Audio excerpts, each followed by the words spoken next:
Yeah, I guess we're okay. Would you like a seat on the mat? It's less cold.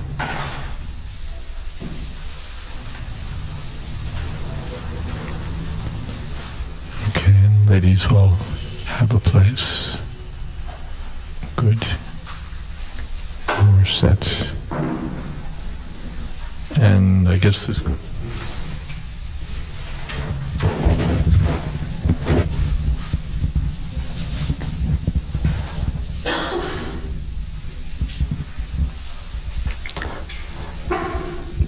Chapter 60. Talks between Krishna and Rukmini.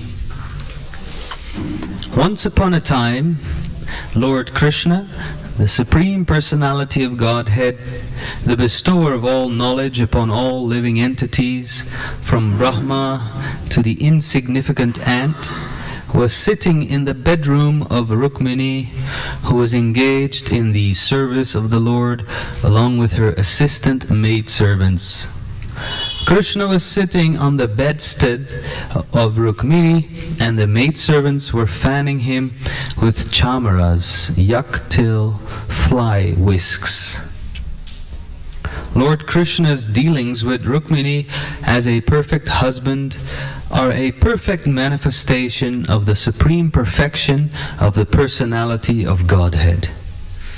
There are many philosophers who propound a concept of the absolute truth in which God cannot do this or that. They deny the incarnation of God or the supreme absolute truth in human form. But actually, the fact is different. God cannot be subject to our imperfect sensual activities. He is the all-powerful, omnipresent personality of Godhead, and by His supreme will, He can not only create, maintain, and annihilate the whole cosmic manifestation, but can also descend as an ordinary human being to execute the highest mission. As stated in the Bhagavad Gita, whenever there are discrepancies in the discharge of human occupational duties, He descends. He is not forced to appear by any external agency, but He descends by His own internal potency in order to re-establish the standard functions of human activities and simultaneously annihilate the disturbing elements in the progressive march of human civilization. In accordance with this principle of the transcendental pastimes of the Supreme Personality of Godhead, He descended in His eternal form as Sri Krishna in the dynasty of the Yadus.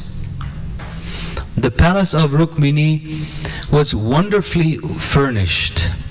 Hanging from the ceiling were many canopies with laces bedecked with pearl garlands, and the whole palace was illuminated by the effulgence of valuable jewels. There were many flower groves of Malika and Chameli, which are considered the most fragrant flowers in India. There were many clusters of these plants with blooming flowers enhancing the beauty of the palace. And because of the exquisite fragrance of the flowers, little groups of humming bees gathered around the trees, and at night the pleasing moonshine glittered through the network of holes in the windows. There were many heavily flowered trees of Parijata, and the mild wind stirred the fragrance of the flowers all around. Incense burned within the walls of the palace, and the fragrant smoke leaked out of the window shutters. Within the room were mattresses covered with white bed sheets.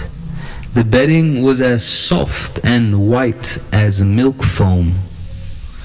In this situation, Lord Sri Krishna sat very comfortably and enjoyed the service of Rukmini ji, who was assisted by her maidservants. Rukmini was very eager to get the opportunity to serve her husband, the Supreme Personality of Godhead. She therefore wanted to serve the Lord personally and took the handle of the chamara from the hand of a maidservant and began to move the fan. The handle of the chamara was made of gold and bedecked with valuable jewels, and it became more. Sorry. Can you flashlight? Thank you. You can maybe follow. It became more beautiful when taken by Rukmini because all of her fingers were beautifully set with jeweled rings. Her legs were decorated with jeweled ankle bells, which rang very softly between the pleats of her sari. Rukmini's raised breasts were smeared with kumkuma and saffron. Her beauty was enhanced by the reflection of the reddish color emanating from her covered breasts. Her high hips were decorated with a jeweled lace girdle, and a locket of great effulgence hung on her neck. Above all, because she was engaged in the service of Lord Krishna, although at that time she was old enough to have grown-up sons, her beautiful body was beyond compare in the three worlds. When we take account of her beautiful face, it appears that the curling hair on her head, the beautiful earrings on her ears, her smiling mouth, and her necklace of gold all combined to shower rains of nectar, and thus it was definitely proven that Rukmini was none other than the original goddess of fortune, who is always engaged in the service of the lotus feet of Narayana. The pastimes of Krishna and Rukmini in Dwarka are accepted by great authorities as manifestations of those of Narayana and Lakshmi, which are of an exalted opulence. The pastimes of Radha and Krishna in Vrindavan are simple and rural, distinguished from the polished urban characteristics of those of Dwaraka. The characteristics of Rukmini were unusually bright, and Krishna was very much satisfied with her behavior. Krishna had experienced that when Rukmini was offered a parijata flower by Narada Muni, Satyabhama had become envious of her co-wife and had immediately demanded a similar flower from Krishna.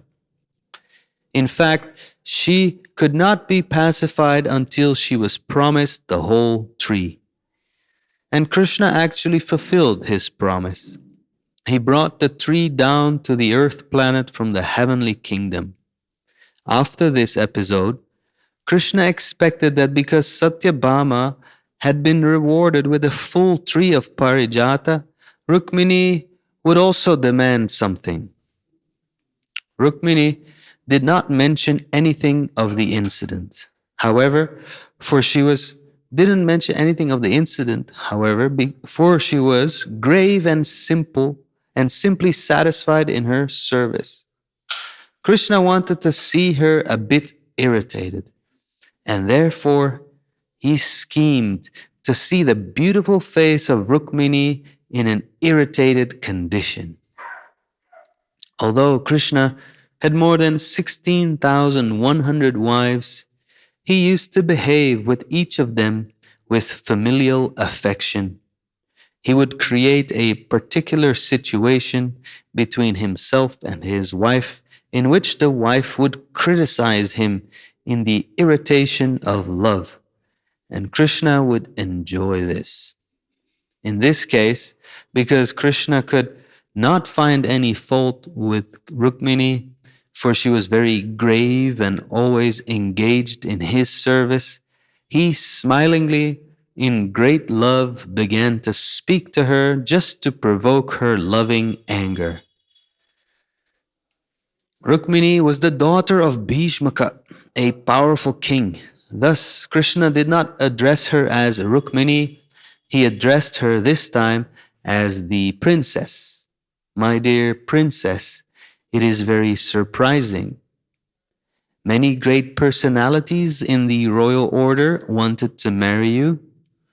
Although not all of them were kings, all possessed the opulence and riches of the kingly order. They were well behaved, learned, famous among kings, beautiful in their bodily features and personal qualifications, liberal, very powerful in strength, and advanced in every respect. They were not unfit in any way, and over and above that, your father and your brother had no objection to such a marriage. On the contrary, they gave their word of honor that you would be married with Shishupal. Indeed, the marriage was sanctioned by both your parents. Shishupal was a great king and was so lusty and mad after your beauty that if he had married you, I think he would always have remained with you just like your faithful servant. In comparison to Shishupal, with his personal qualities, I am nothing. And you may personally realize it. I'm surprised that you rejected the marriage with Shishupal and accepted me, who am inferior in comparison to Shishupal. I think myself completely unfit to be your husband because you are so beautiful, sober, grave, and exalted. May I inquire from you the reason that induced you to accept me? Now, of course, I may address you as my beautiful wife, but still, I may inform you of my actual position, that I am inferior to all those princes who wanted to marry you. First of all, you may know that I was so much afraid of Jarasandha that I could not dare live on the land, and thus I have constructed this house within the water of the sea. It is not my business to disclose this secret to others, but you must know that I am not very heroic. I am a coward and am afraid of my enemies.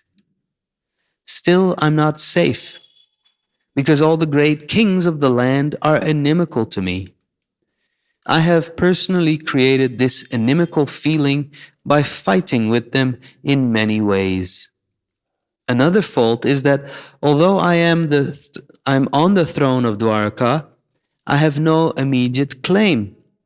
Although I got a kingdom by killing my maternal uncle, Kamsa, the kingdom was to go to my grandfather. So actually, I have no possession of a kingdom. Besides that, I have no fixed aim in life. People cannot understand me very well. What is the ultimate goal of my life? They know very well that I was a coward boy in Vrindavana.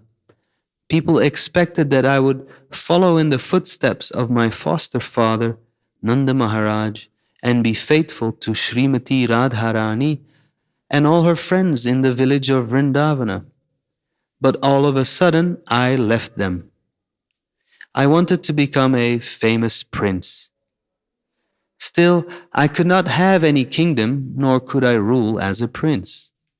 People are bewildered about my ultimate goal of life.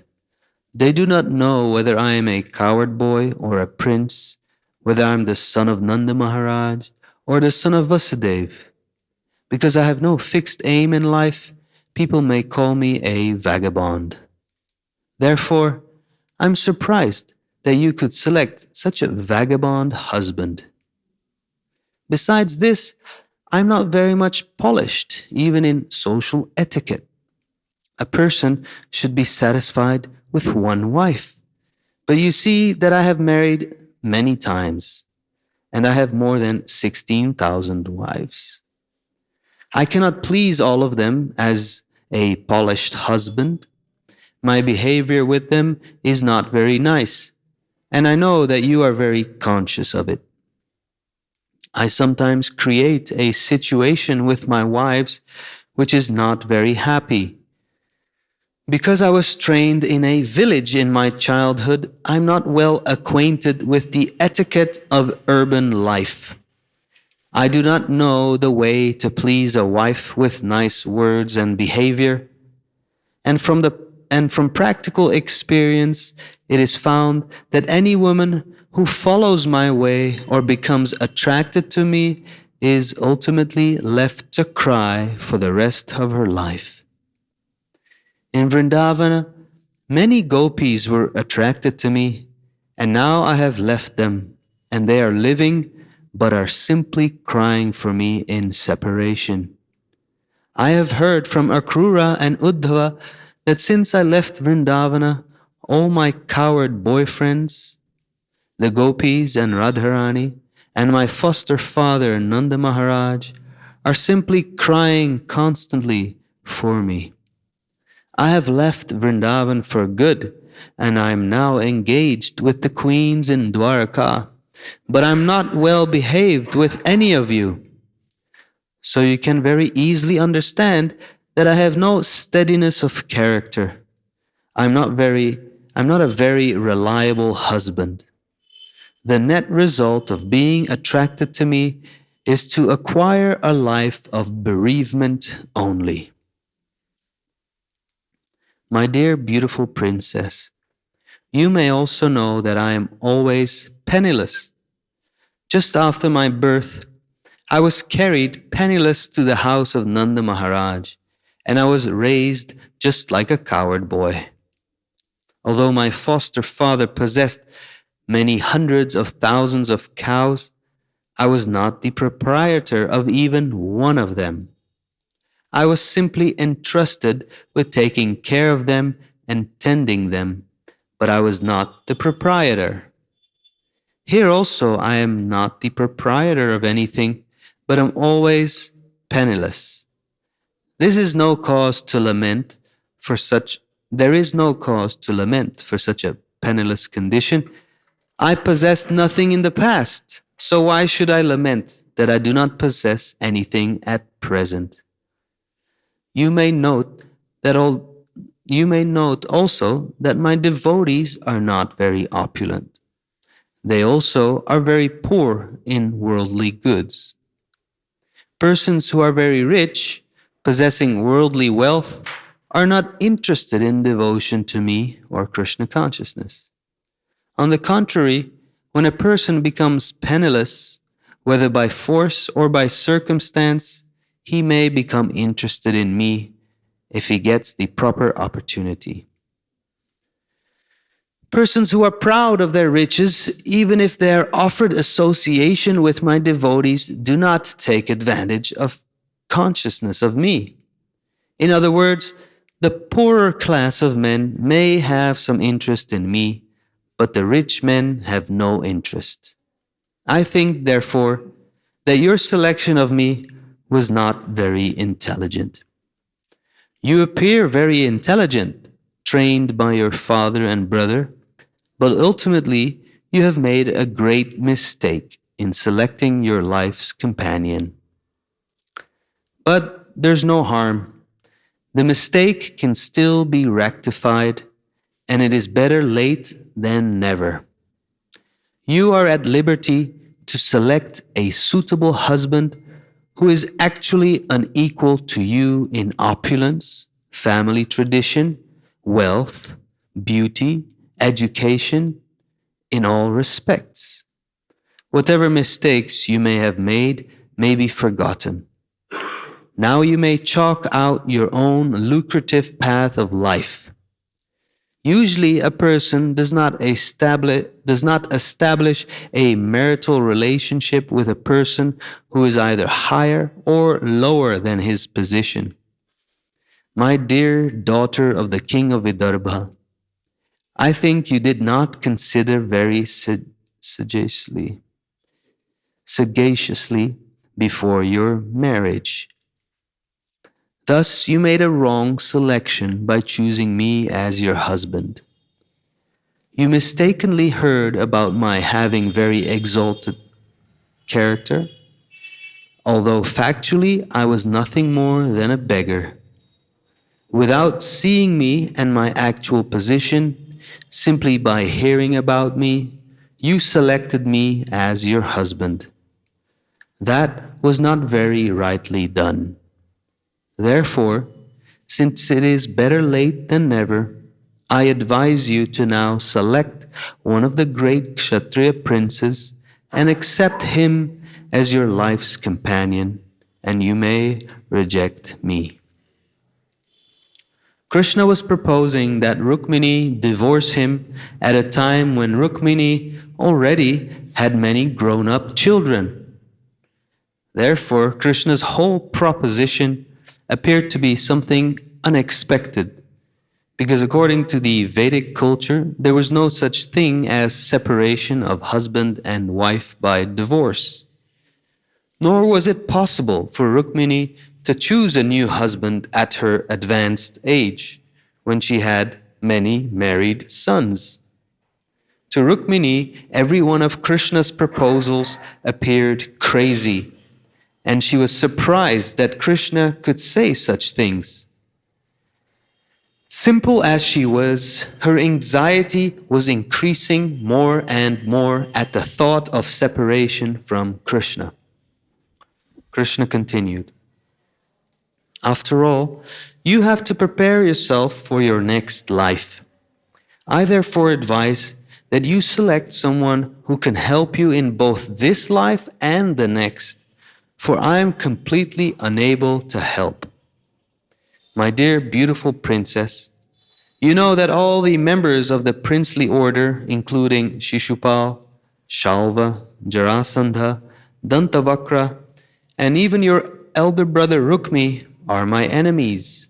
They do not like me at all. They hate me from the cores of their hearts." All these princes were very much puffed up with their worldly possessions and did not care a fig for anyone who came before them. In order to teach them some lessons, I agreed to kidnap you according to your desire. Otherwise, I actually have no love for you, although you loved me even before the marriage. As I have already explained, I'm not very much interested in family life or love between husband and wife. By nature, I'm not very fond of family life, wife, children, home, and opulences. As my devotees are always neglectful of all these worldly possessions, I am also like that. Actually, I am interested in self-realization. That gives me pleasure, and not this family life. After submitting his statement, Lord Krishna suddenly stopped. The great authority Shukadeva Goswami remarks that Krishna almost always passed his time with Rukmini, and Rukmini was a bit proud to be so fortunate that Krishna never left her even for a moment. Krishna, however, does not like any of his devotees to be proud. As soon as a devotee becomes so, by some tactic, he cuts down that pride. In this case also, Krishna said many things which were hard for Rukmini to hear. She could only conclude that although she was proud of her position, Krishna could be separated from her at any moment. Rukmini was conscious that her husband was not an ordinary human being. He was the Supreme Personality of Godhead, the master of the three worlds. By the way he was speaking, she was afraid of being separated from the Lord, for she had never heard such harsh words from Krishna before. Thus, she became perplexed with fear of separation, and her heart began to palpitate. Without replying to a word of Krishna's statement, she simply cried in great anxiety, as if drowning in an ocean of grief. She silently scratched the floor with her toenails, which reflected a reddish light on the floor. The tears from her eyes mixed with the black cosmetic ointment from her eyelids and dropped down, washed the kumkuma and saffron from her breasts. Choked up on account of great anxiety, unable to speak even a word, she kept her head downward and remained standing just like a stick. Due to extremely painful fear and lamentation, she lost all her powers of reason and became weak, her body losing so much weight that the bangles on her wrists became slack. The chamra with which she was serving Krishna immediately fell from her hand. Her brain and memory became puzzled, and she lost consciousness. The nicely combed hair on her head scattered here and there, and she fell down straight like a banana tree cut down by a whirlwind. Okay, let's pause there. We're about halfway through. Shall we finish the chapter? We could. That'll bring us up to about 6 o'clock.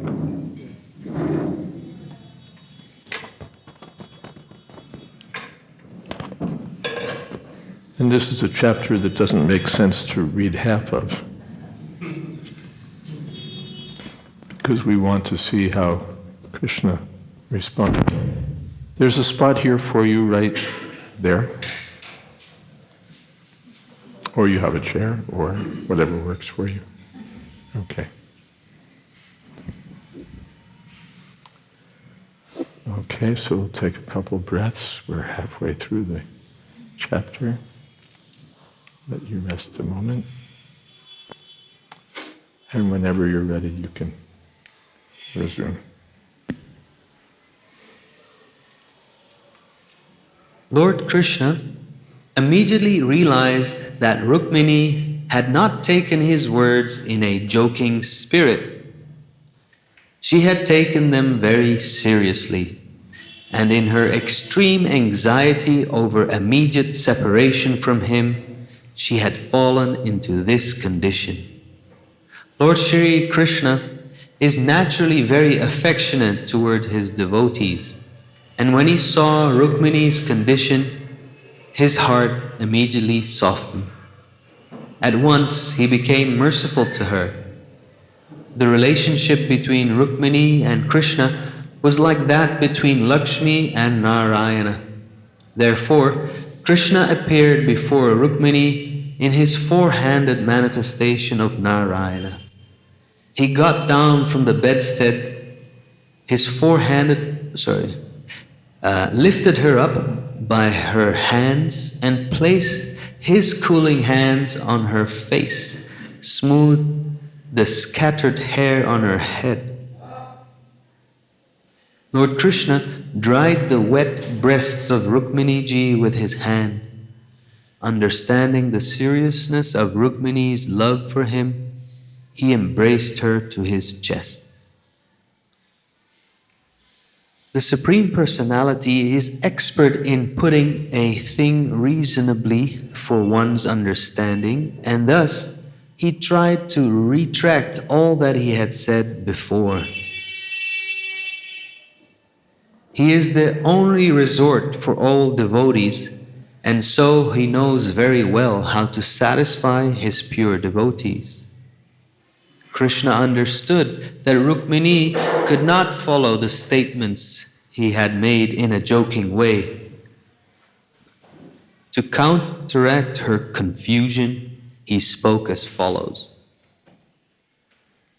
My dear daughter of King Vidarbha, my dear Rukmini, please do not misunderstand me. Don't be unkind to me like this. I know that you are sincerely and seriously attached to me. You are my eternal companion. The words which have affected you so much are not factual. I wanted to irritate you a bit, and I was expecting you to make counter-answers to those joking words. Unfortunately, you have taken them seriously. I am very sorry for it. I expected that your red lips would tremble in anger when you heard my statement, and that you would chastise me with many words. O perfection of love, I never expected that your condition would be like this. I expected that you would cast your blinking glance upon me in retaliation, and that I would thus be able to see your beautiful face in that angry mood. My dear beautiful wife, you know that because we are householders, we are always busy in many household affairs and long for a time when we can enjoy some joking words between us. That is our ultimate gain in household life." Unquote. Actually, householders work very hard day and night, but all fatigue of the day's labor is minimized as soon as they meet, husband and wife together, and enjoy life in many ways. Lord Krishna wanted to exhibit himself as being like an ordinary householder who delights himself by exchanging joking words with his wife. He therefore repeatedly requested Rukmini not to take those words very seriously. In this way, when Lord Krishna pacified Rukmini by his sweet words, she could understand that what he had formerly said was not actually meant seriously, but was spoken to evoke some joking pleasure between themselves. She was therefore pacified by hearing the words of Krishna. Gradually, she was freed from all fear of separation from him, and she began to look at his face very cheerfully with her naturally smiling face. She said, "My dear lotus-eyed Lord, your statement that we are not a fit combination is completely right. It is not possible for me to come to an equal level with you, for you are the reservoir of all qualities, the unlimited supreme personality of Godhead. How can I be fit? How can I be a fit match for you? There is no possibility of comparison with you, who are the master of all greatness, the controller of the three qualities, and the object of worship for great demigods like Brahma and Lord Shiva. As far as I am concerned, I am a product of the three modes of material nature which impede the progressive advancement of devotional service. When and where can I be a fit match for you? My dear husband, You have rightly said that you have taken shelter in the water of the sea as if you were afraid of the kings. But who are the kings of this material world? I do not think that the so-called royal families are kings of the material world. The kings of the material world are the three modes of material nature, who are actually its controllers. You are situated in the core of everyone's heart, where you remain completely aloof from the touch of the three modes of material nature, and there is no doubt about it. You say you always maintain enmity with the worldly kings, but who are the worldly kings? I think the worldly kings are the senses. They are most formidable, and they control everyone. Certainly you maintain enmity with these material senses. You are never under the control of the senses. Rather, you are the controller of the senses, Rishikesha. My dear Lord, you have said that you are bereft of all royal power, and that is also correct. Not only are you bereft of supremacy over the material world, but even your servants, those who have some attachment to your lotus feet, are also given up. Also give up supremacy over the material world because they consider the material position to be the darkest region which checks the progress of spiritual enlightenment. Your servants do not like material supremacy, so what to speak of you? My dear Lord, your statement that you do not act as an ordinary person with a particular aim in life is also perfectly correct. Even your great devotees and servants, known as great sages and saintly persons, remain in such a state that no one can get any clue as to the aim of their lives. Human society considers them crazy and cynical. Their aim of life remains a mystery to the common human being. The lowest of mankind can know neither you nor your servants. A contaminated human being cannot even imagine the pastimes of you and your devotees. O Unlimited One, when the activities and endeavors of your devotees remain a mystery to the common human beings, how can your motives and endeavors be understood by them? All kinds of energies and opulences are engaged in your service, but still they rest at your shelter. You have described yourself as penniless, but this condition is not poverty. Since there is nothing in existence but you, you do not need to possess anything. You yourself are everything. Unlike others, you do not require to purchase anything extraneously. With you, all contrary things can be adjusted because you are absolute. You do not possess anything, but no one is richer than you. In the material world, no one can be rich without possessing. Since your lordship is absolute, you can adjust the contradiction of possessing nothing, but at the same time being the richest. In the Vedas, it is stated that although you have no material hands and legs, you accept everything offered in devotion by the devotees. You have no material eyes and ears, but still you can see and hear everything everywhere. Although you do not possess anything, the great demigods who accept prayers and worship from others come and worship you to solicit your mercy. How can you be categorized among the poor? My dear Lord, You have also stated that the richest section of human society does not worship you. This is also correct, because persons who are puffed up with material possessions think of utilizing their property for sense gratification.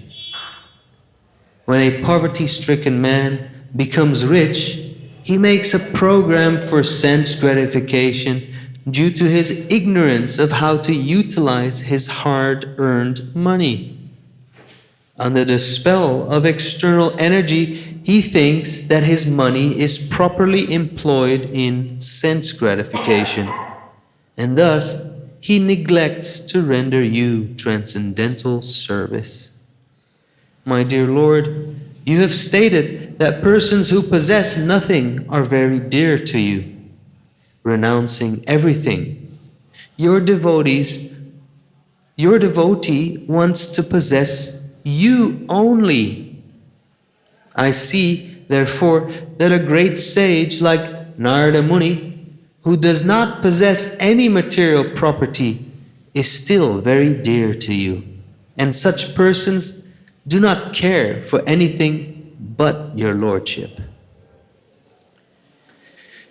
My dear Lord, you have stated that a marriage between persons equal in social standing, beauty, riches, strength, influence, and renunciation can be a suitable match.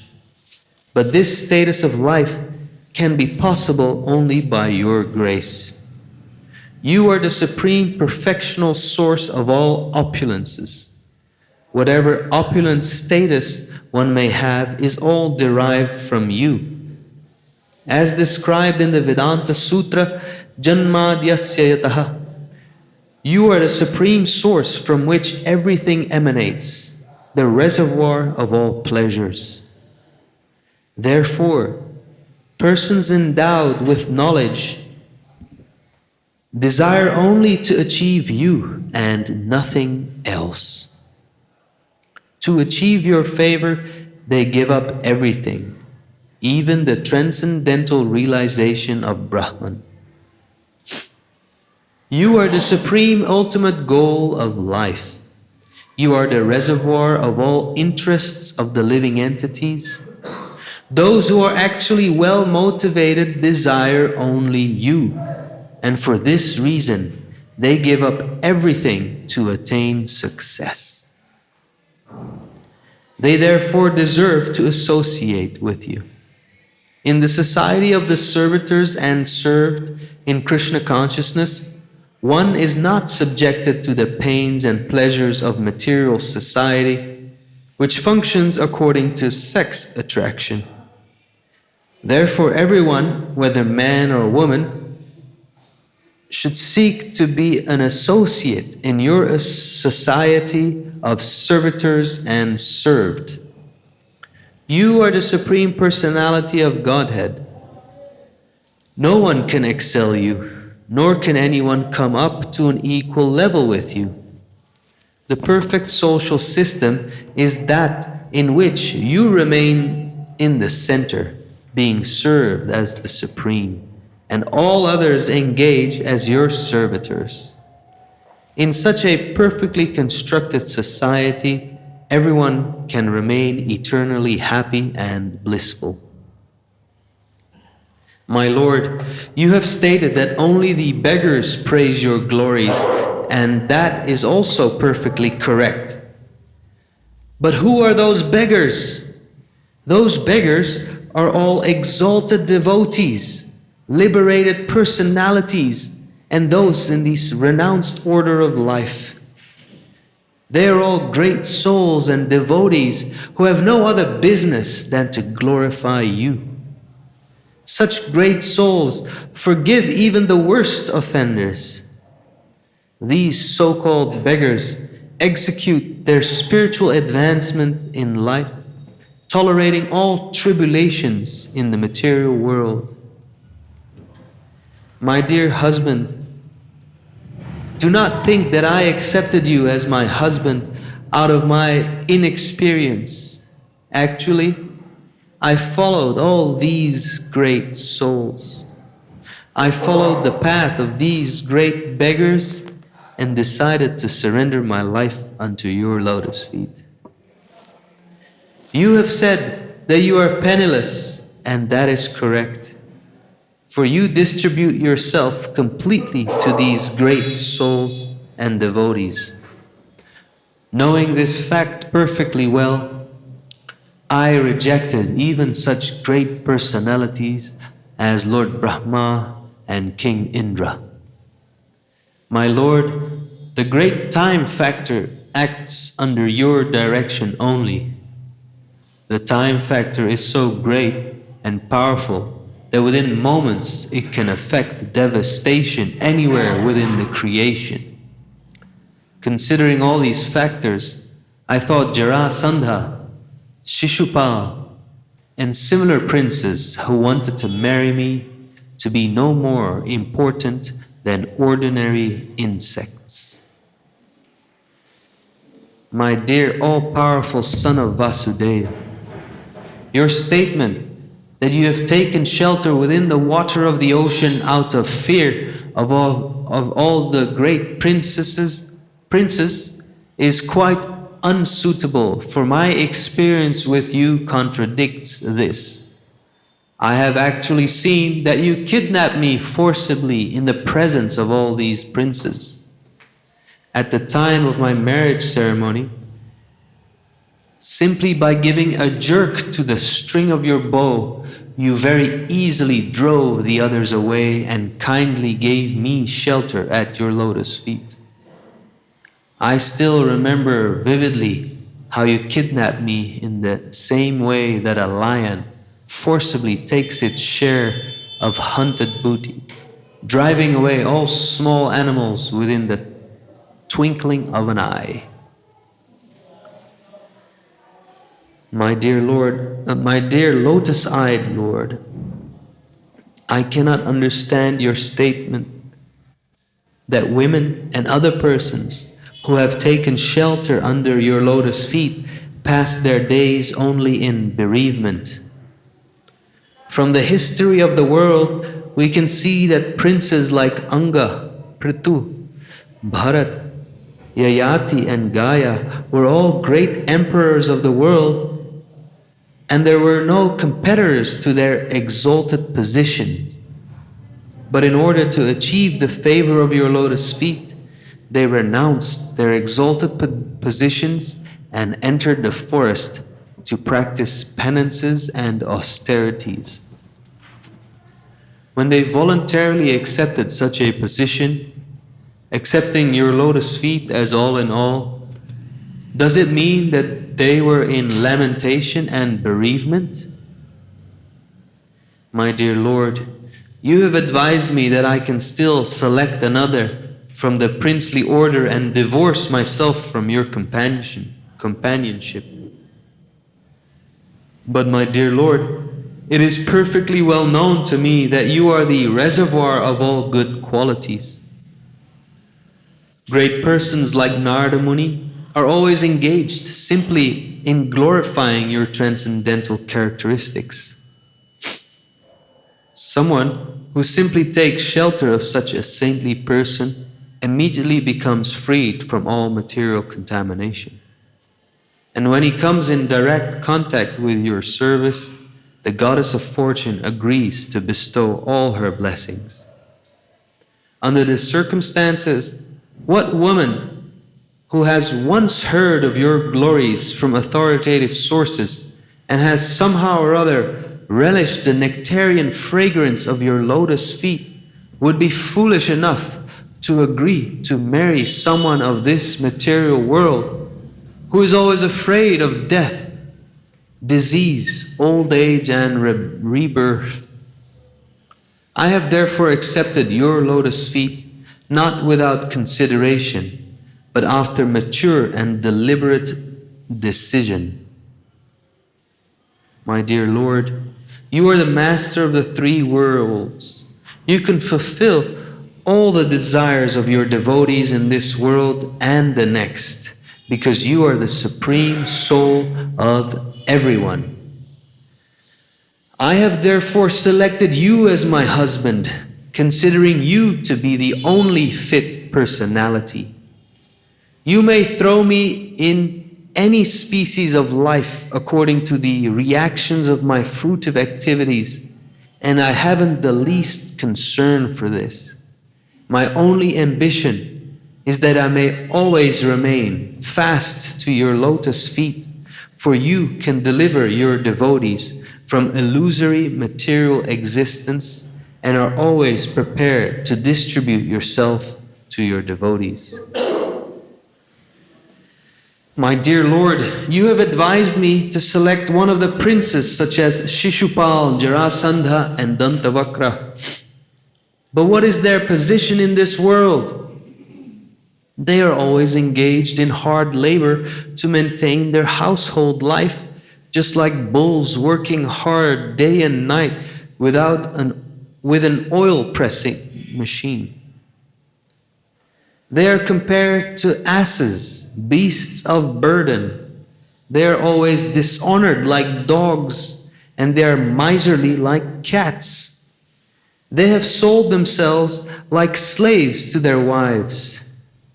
Any unfortunate woman who has never heard of your glories may accept such a man as her husband, but a woman who has learned about you, that you are praised not only in this world, but in the halls of the great demigods like Lord Brahma and Lord Shiva, will not accept anyone besides you as her husband. A man within this world is just a dead body. In fact, superficially, the living entity is covered by his body, which is nothing but a bag of skin decorated with a beard and mustache, hairs on the body, nails on the fingers, and hairs on the head. Within this decorated bag are bunches of muscles, bundles of bones, and pools of blood, always mixed with stool, urine, mucus, bile, and polluted air, and enjoyed by different kinds of insects and germs. A foolish woman accepts such a dead body as her husband and, in sheer misunderstanding, loves him as her dear companion. This is only possible because such a woman has never relished the ever blissful fragrance of your lotus feet. My dear lotus-eyed husband, you are self-satisfied.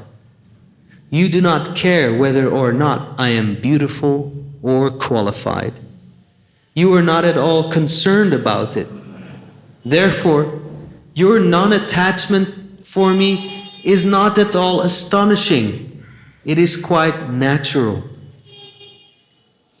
You cannot be attached to any woman, however exalted her position and beauty. Whether you are attached to me or not, may my devotion and attention be always engaged at your lotus feet. The material mode of passion is also your creation, so when you passionately glance upon me, I accept it as the greatest boon of my life. I am ambitious only for such auspicious moments. After hearing Rukmini's statement and her clarification of each and every word he had used to arouse her anger of love towards him, Krishna addressed Rukmini as follows.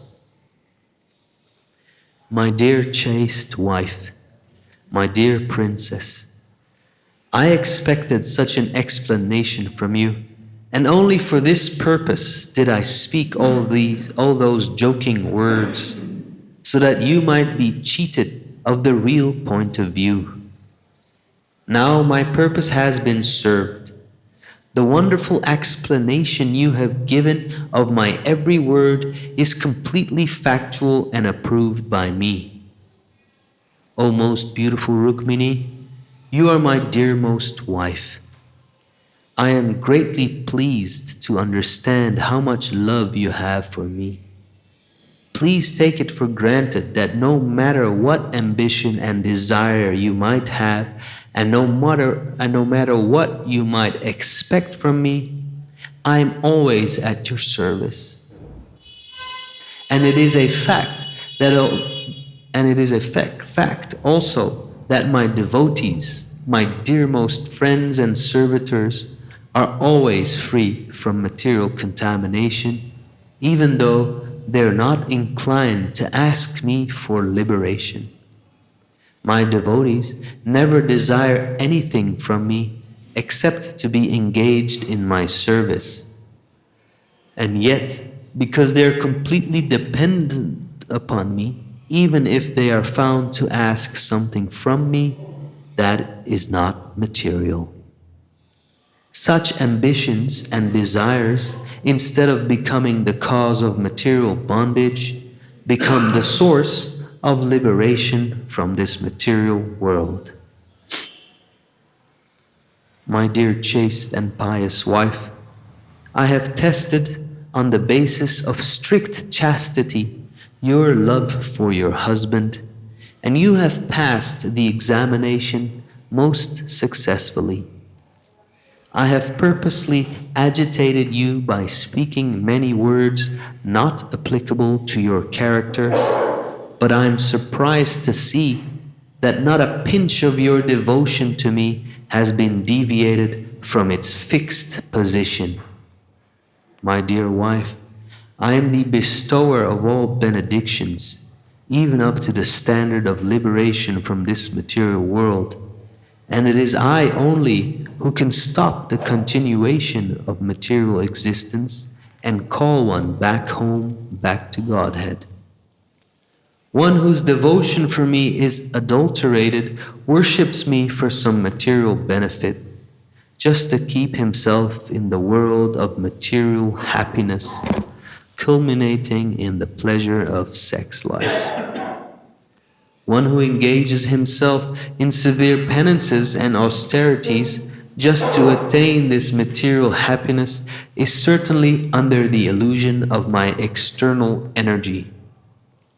Persons who are engaged in my devotional service simply for the purpose of material gain and sense gratification are certainly very foolish, for material happiness based on sex life is available in the most abominable species of life, such as the dogs and hogs. No one should try to approach me for such happiness, which is available even if one is put into a hellish condition of life. It is better, therefore, for persons who are simply after material happiness and not after me to remain in that hellish condition." Unquote. Material contamination is so strong that everyone is working very hard day and night for material happiness. The show of religion, austerity, penance, humanitarianism, philanthropy, politics, science, everything is aimed at realizing some material benefit. For the immediate success of material benefit, materialistic persons generally worship different demigods, and under the spell of material propensities, they sometimes take to the devotional service of the Lord. But sometimes it so happens that if a person sincerely serves the Lord and at the same time maintains material ambitions, the Lord very kindly removes the sources of material happiness. Not finding any recourse in material happiness, the devotee then engages himself absolutely in pure devotional service. Lord Krishna continued, "My dear best of queens, I clearly understand that you have no material ambition. Your only purpose is to serve me, and you have long been engaged in unalloyed service. Exemplary, unalloyed devotional service not only can bestow upon the devotee liberation from this material world, but it also promotes him to the spiritual world to be eternally engaged in my service. Persons too much addicted to material happiness cannot render such service. Women whose hearts are polluted and full of material desires devise various means of sense gratification while outwardly showing themselves to be great devotees. My dear honored wife, although I have thousands of wives, I do not think that any one of them can love me more than you.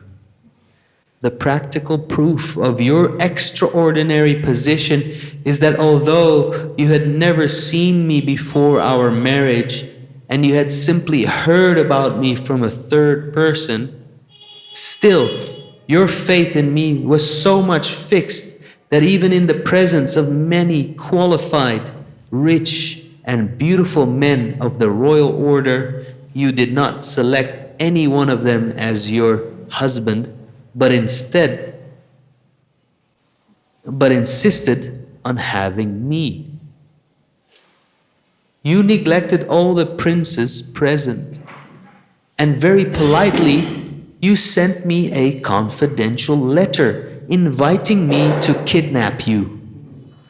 While I was kidnapping you, your elder brother Rukmini violently protested and fought with me. As a result of the fight, I defeated him mercilessly and disfigured his body. At the time of Aniruddha's marriage, when we were all playing chess, there was another fight with your brother Rukmini on a controversial verbal point, and my elder brother Balaram finally killed him. I was surprised to see that you did not utter even a word of protest over this incident. Because of your great anxiety that you might be separated from me, you suffered all the consequences without speaking even a word. As the result of this great silence, my dear wife, you have purchased me for all time. I have come eternally under your control. You sent your messenger inviting me to kidnap you, and when you found that there was a little delay in my arriving on the spot, you saw the whole world as vacant. At that time, you concluded that your beautiful body was not fit to be touched by anyone else. Therefore, thinking that I was not coming, you decided to commit suicide and immediately end that body. My dear Rukmini, such great and exalted love for me will always remain within my soul. As far as I'm concerned, it is not within my power to repay you for your unalloyed devotion to me. Unquote. The Supreme Personality of Godhead, Krishna, certainly has no business being anyone's husband or son or father, because everything belongs to him and everyone is under his control. He does not require anyone's help for his satisfaction. He is Atmarama, self-satisfied. He can derive all pleasure by himself without anyone's help. But when the Lord descends to play the part of a human being, he plays a role either as a husband, son, friend, or enemy in full perfection. As such, when he was playing as the perfect husband of the queens, especially of Rukmini ji, he enjoyed conjugal love in complete perfection. According to Vedic culture, although polygamy is allowed, none of one's wives should be ill-treated. In other words, One may take many wives only if he is able to satisfy all of them equally as an ideal householder. Otherwise, it is not allowed. Lord Krishna is the world teacher. Therefore, even though he had no need for a wife, he expanded himself into as many forms as he had wives, and he lived with them as an ideal householder, observing the regulative principles, rules, and commitments in accordance with the Vedic injunctions and the social laws and customs of society. For each of his 16,108 wives, he simultaneously maintained different palaces, different establishments, and different atmospheres. Thus, the Lord, although one, exhibited himself as 16,108 ideal householders. Thus ends the Bhaktivedanta purport of the 60th chapter of Krishna, talks between Krishna and Rukmini. Try.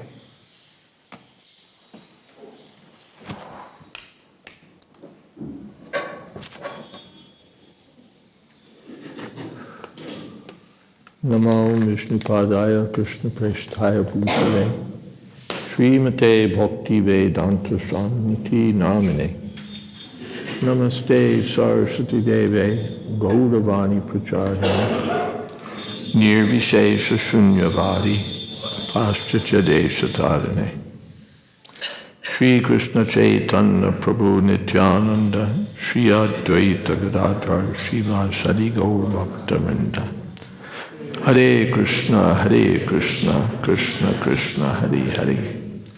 Hare Rama, Rama Rama, Hare Hare. Well, I won't review the chapter, but if there are any comments or questions, now would be the time. Yes. Hare Krishna. Why is it that Krishna refers to himself? Why is it that Krishna refers to himself as penniless? Why is it that Krishna refers to himself as penniless? Because he has 6 opulences. One of them is he's completely detached. So he doesn't have the materialistic mentality of being the proprietor of so much this or that material wealth. He's self-satisfied.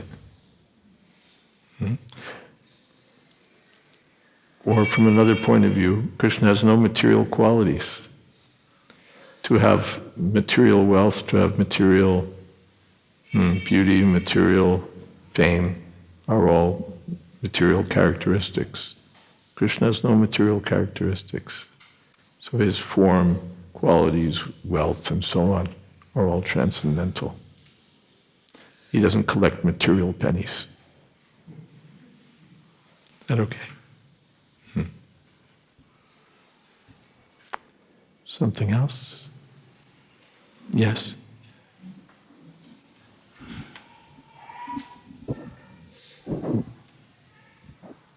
Hare Krishna.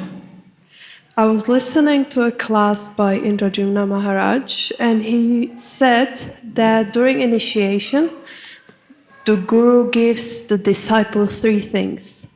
He said mantra, the name, and instructions. Excuse me, does this have anything to do with the chapter, or is it a sort of general question? Oh, it's just a general question. Okay, let's take questions or comments on the chapter first. Yes.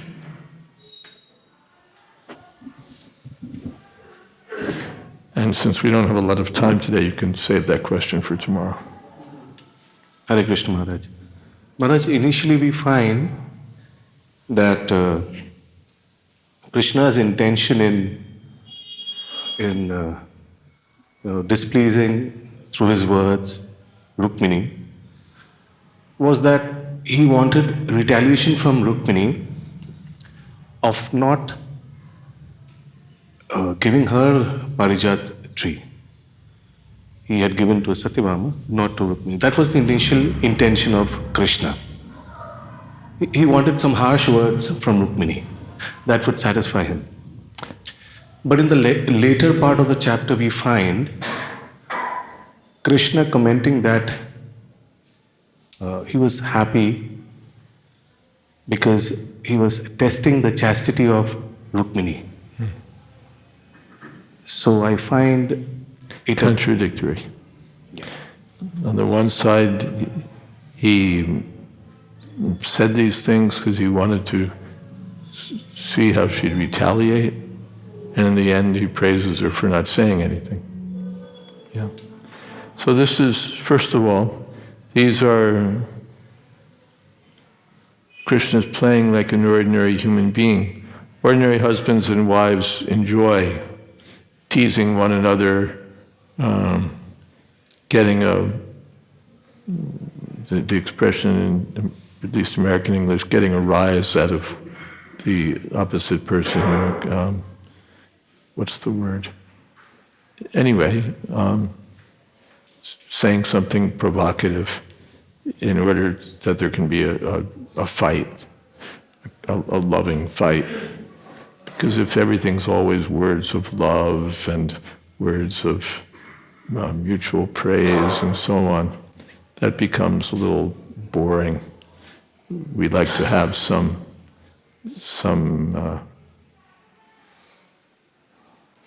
chili, some spice.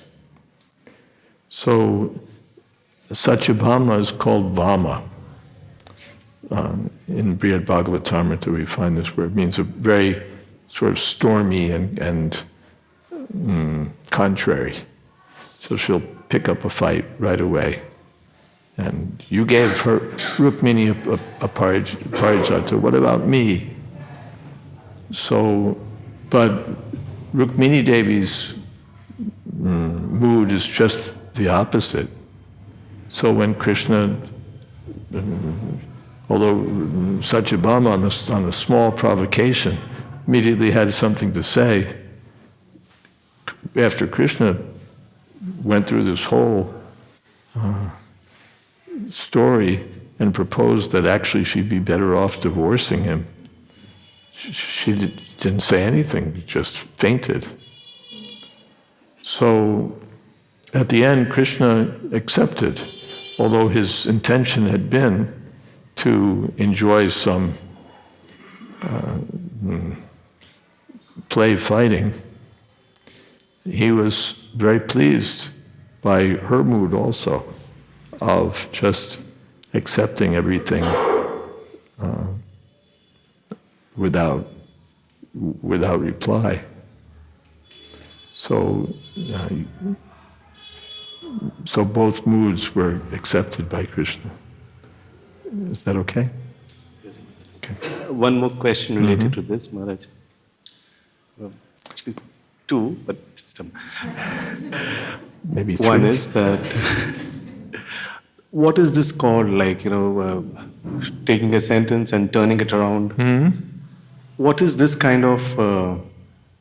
Make sure they get some prasadam, those who are leaving. Please. Don't leave without prasadam.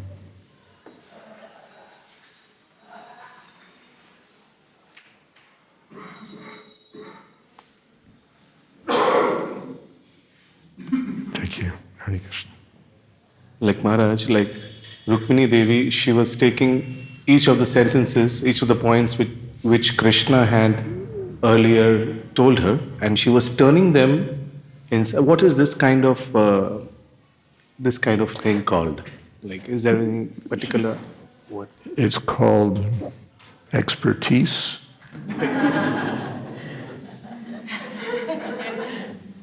Verbal skill. And ultimately it's called love. The cleverness also. So this is a kind of opulence. Krishna has this. He can take words meant to say one thing and turn them all around. So Rukmini, yeah, okay. And Maharaj, Rukmini and Satyabhama, like we know that Krishna likes, as I said, that Krishna likes more of the retaliation kind of, between submissiveness and retaliation, between submissiveness and retaliation, Krishna enjoys retaliation more.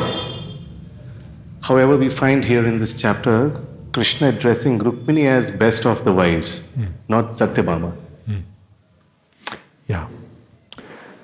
That's the difference between Dwarka and Vrindavan. To enjoy that full retaliatory taste, Krishna has to go back to Vrindavan.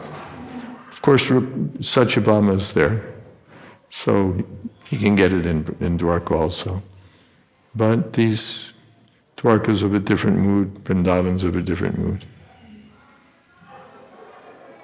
Rukmini is the senior-most queen, chief of Krishna's queens.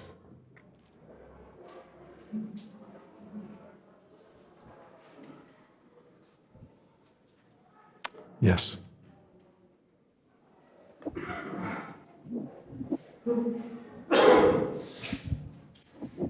Hare Krishna. So in certain circumstances... slower. Okay, certain circumstances, Rukmini thought about suicide. So how appropriate... Hold on, I'm getting a translation. Rukmini thought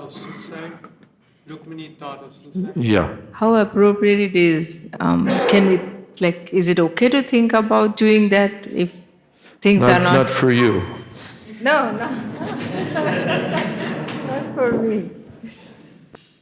There are many such expressions in Vaishnava literature that a devotee prays to the Vaishnava, if I can't get your association, I'll simply give up my life, and so on.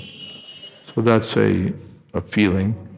Even Sanatana Goswami was contemplating suicide because his Lord Chaitanya Mahaprabhu was embracing him after his body had been contaminated by bathing in the polluted pools in Jharkhand forest. So these feelings are there, but we don't find that the Vaishnavas actually commit suicide. They endure these feelings. Sometimes it seems that the agony of the gopis or other such devotees seems to them worse than death. But they endure it, and Sanatana Goswami explains that actually those feelings of pain are actually on the absolute platform, feelings of the greatest ecstasy.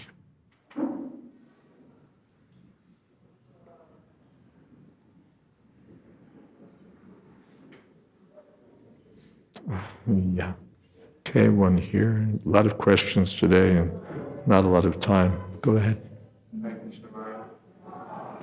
Hare Krishna. My question was, Krishna in Dwarka, is he experiencing separation from the devotees in Raj? Like in his kind of joking words to Rukmini. You can't speak in any other way than loud and clear and expect to be understood. So my question was, is Krishna in Dwarka, is he experiencing separation from the devotees in Vraj? Yes, that's described in Brihad Bhagavatamrita very vividly. Krishna, in fact, he tells Satyabhama is being pouty, and at one point he says, I'll tell you why I married all of you.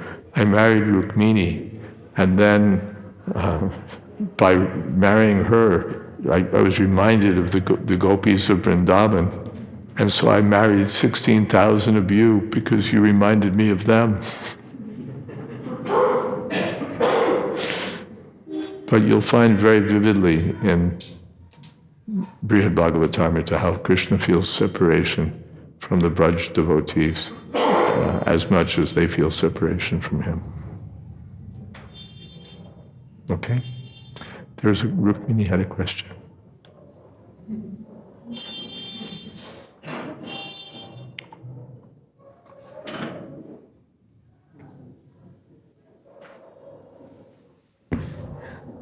Marge, in the beginning of the chapter, there's a long description of Rukmini's beauty. And it ends with, above all, because she was engaged in the service of the Lord, although at the time she was old enough to have grown-up sons, her beautiful body was beyond compare in the three worlds. So I thought it was interesting that devotional service, it seems to implicate that devotional service results in a beautiful body. It seems to imply that devotional service has something to do with having a beautiful body. On the material platform, no. Or in the material world, no. Krishna doesn't think that, well, this devotee is very beautiful, or this devotee is very handsome, or this devotee is very well-dressed, or this devotee is very educated, or this devotee is born in a very high family. Therefore, I'll take that devotee's service. These material qualifications don't mean anything. They're temporary anyway. The person who's beautiful in this life may not be beautiful in the next, or may not have been beautiful in the previous life. The person who's educated in this life may have been illiterate in another life. And in any case, Krishna just doesn't value those attributes. That's not what Krishna is interested in. Bhaktya mama vijanati. He's interested in pure devotional service. But in the spiritual world, body and soul are identical. In the material world, I'm not this body. In the spiritual world, I am that body. The body itself is, you can say, an embodiment of pure devotional service. So the form, just as Krishna takes different forms to please his devotees, so the devotees have various forms to please Krishna. So on the spiritual, material platform, beauty isn't actually beauty. Education isn't actually education. Knowledge isn't actually knowledge. But on the spiritual platform, or in the spiritual world, beauty is really beauty. Fame is really fame. Knowledge is really knowledge. So they become transcendental attributes that please Krishna. They become transcendental attributes that please Krishna. Yes. Is that okay? I think because it's a long chapter, can we go maybe 10 minutes into overtime today? Is that all right? And if you need to leave, feel free, and be sure to get some prasadam. But we'll go a little late today. I don't have any meetings, and the chapter deserves a little time. Yes. Hare Krishna. There's a switch. Hare Krishna. Thank you, Maharaj. I was wondering, Rukmini is it necessary, and how do we go about entering into the mood of the associates of Krishna? Is it necessary, and how do we go about entering to the mood of the associates of Krishna? By pure devotional service, by following the order of the spiritual master, by chanting 16 rounds a day and following the 4 regulative principles, by getting up early in the morning, attending the Mangalarti, performing the routine duties, by preaching, distributing books, or carrying out whatever our prescribed service is. You enter into the mood of the spiritual world. My godbrother Rameshwar Prabhu was trustee of the BBT in the 1970s, and he would give announcements and pep talks after Mangalarti sometimes, or in the classes, and really, he has a very intense kind of a nature, and he would intensely preach the glories of book distribution. And in the course of doing so, he made the analogy that as the Radharani introduces gopis to Krishna, by distributing books, you're entering into the mood of the gopis and bringing the living entities closer to Krishna. So you're following in the footsteps of the gopis and entering into the mood of Krishna's pastimes, like the rasa dance. So, hearing this glorification of book distribution in such terms, never heard of, Prabhupada never spoke like that. So someone wrote to Prabhupada from Los Angeles and said, Prabhupada, Rameshwar said such and such thing. And Prabhupada completely endorsed it. Completely endorsed. Yes, what he said is right. So Prabhupada never asked us, sit down in meditation and picture yourself in your yellow sari, gathering betel nuts or jasmine flowers, or no. Follow the regular principles strictly. Hear, chant, attend the classes, read the books, preach, and you'll enter into the spiritual world. Even in this life, you'll be in the spiritual world. And next life, you'll go back to God. Thank you, Maharaj. Thank you. Yes, there's questions.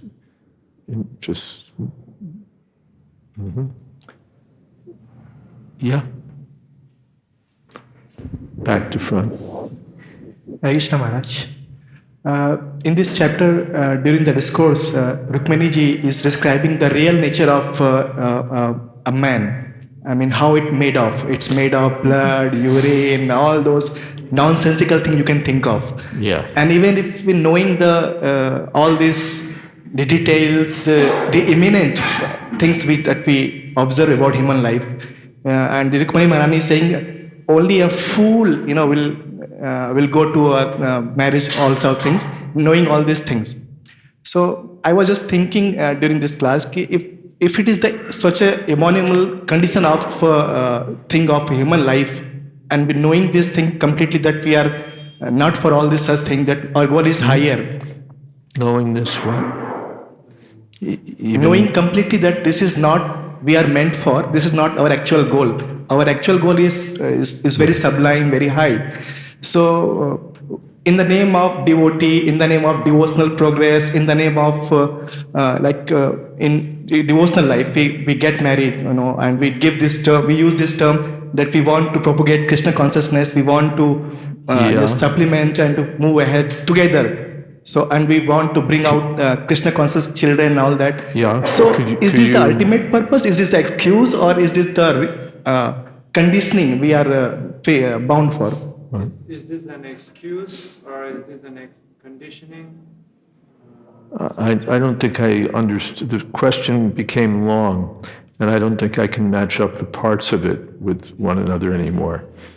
You started with talking about Rukmini's description of the male body. Then you talked about performing devotional service in different ways. And then you asked whether something was an excuse for something. But I couldn't follow the question from beginning to end. Maharaj, my point is... Wait a second, before you tell me your point, tell me in one sentence. Okay, I'm trying to conceal in... One sentence. Yeah. Is it okay to marry to someone in the name of spiritualism? In the name of? Spiritual progress?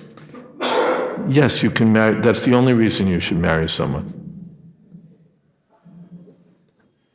If you're not getting married for spiritual progress, if you're getting married with some other thing in mind, you're going to have an unhappy marriage and an unhappy life. So marriage should always be for spiritual progress. Therefore, it's called grihastha ashram. If you want to be a grihameti, that's another thing. Then get married for sense gratification and suffer. But marriage should be for spiritual progress. Okay, last question, I think. Yes. Mm-hmm. Hare Krishna. Generally we understand that the love of the gopis is the highest. Generally we understand that the love of the gopis is the highest. Yes. And I just wonder, because Rukmini seems to exhibit such a high quality of love for Krishna. So generally we understand that the love of the devotees is the highest. Of the gopis? Of the gopis is the highest. And Rukmini exhibits very high love, yes? Yes, she seems to be, it seems to be the highest. Yes. So I wonder what makes her not a gopi, or like... What makes... I'm sorry, everyone, the same instruction I will repeat again. If you have a question to ask, every word has to be loud and clear. Okay. So I don't really know how to explain it exactly. What makes the... Are you telling me you're not sure what question you want to ask? I just don't know how to formulate it, how to explain it. I'm not sure. A general instruction, those who don't know how to formulate a question, wait till you do know how to formulate it. I can't. But are you asking why her love is accepted as being high when the gopis' love is higher? Is that your question? If you don't know what your question is, I don't know what the answer is. I may not know anyway, but I certainly don't know if you don't know. I'm sorry. Would you like to give it one last shot? Okay. So, what makes the gopis' love for Krishna higher than what Rukmini is What exhibiting? makes the love of the greater risk? The Rukmini is the legitimate wife of Krishna. And all of this discourse is taking place within the context of their householder life. And they're exalted, spiritually exalted, perfect, transcendental household life. So the love found within that relationship, transcendental relationship between the Supreme Personality of Godhead and his wives is super exalted. But the gopis of Vrindavan went further. They risked everything.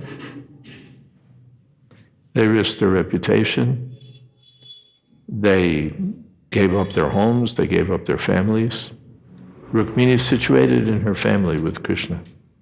Gopis gave up their families, gave up their homes, gave up their honor, gave up everything just to please Krishna. That's considered to be a higher. From one angle of vision, it's all absolute. There's no higher or lower in the spiritual world. Every relationship is as good as every other relationship. But still, on analysis, the gopis are the highest. Ramya kasched upasana prajavatu argena yakalpita. There's no one equal to Krishna, to the gopis in worshiping Krishna. They gave up everything. It took every risk just to please Krishna. Good question. Thank you. Good question. Thank you. Shall we end here? I think we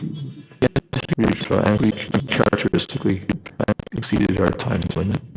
Should we have a few minutes kirtan? Yeah? And who wants to lead for a few minutes?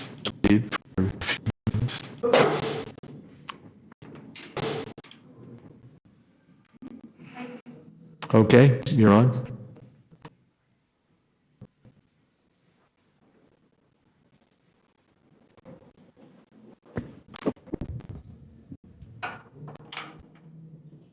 Hare Krishna, Hare